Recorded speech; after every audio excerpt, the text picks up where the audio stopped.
घिरे प्रलय की घोर घटाएं, पैरों के नीचे अंगारे, सिर पे बसे यदि ज्वालाएं, कदम बढ़ा के चलना होगा, हाथ खिला के चलना होगा।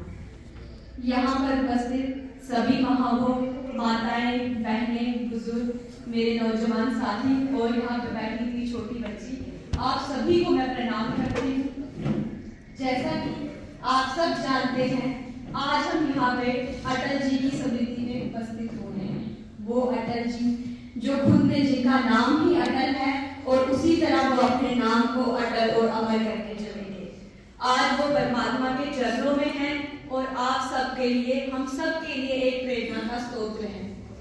उनके बारे में तो शायद विपक्षी दलों को भी कहने से पहले 1000 बार सोचना पड़ता था, चाहे उनका परमाणु परीक्षण हो या फिर जो कि उन्होंने पोखरान में किया था, या फिर उन्होंने जो इंदिरा के बारे में कहा था जब पाकिस्तान के उन्होंने 2 भागों में बांट दिया, जिसमें एक का नाम बांग्लादेश कहा जाता है, या फिर कारगिल का ऑपरेशन फतेह हो।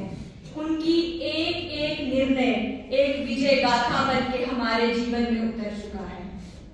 उनके बारे में हम जितनी बातें कहे, सभी वक्ताओं ने मुझसे पहले कहा कि वो सब बातें हम बहुत उनके बारे में कुछ ही शब्द कह सकते हैं, लेकिन अगर उनके जीवन का अंश मात्र भी हम अपने जीवन शैली में उतारें तो मुझे लगता है हमारे भारत को विश्व गुरु बनने से कोई रोक नहीं सकता।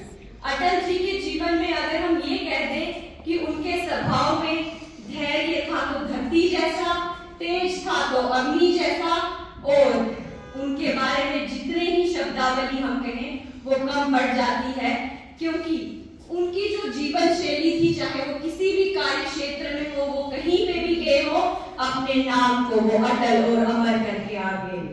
उनके बारे में ये कहा जाता है कि जब वो पाकिस्तान में गए तो वहां पे उन्होंने ऐसी बात कही कि पाकिस्तान के लोग भी उनके फैन हो गए।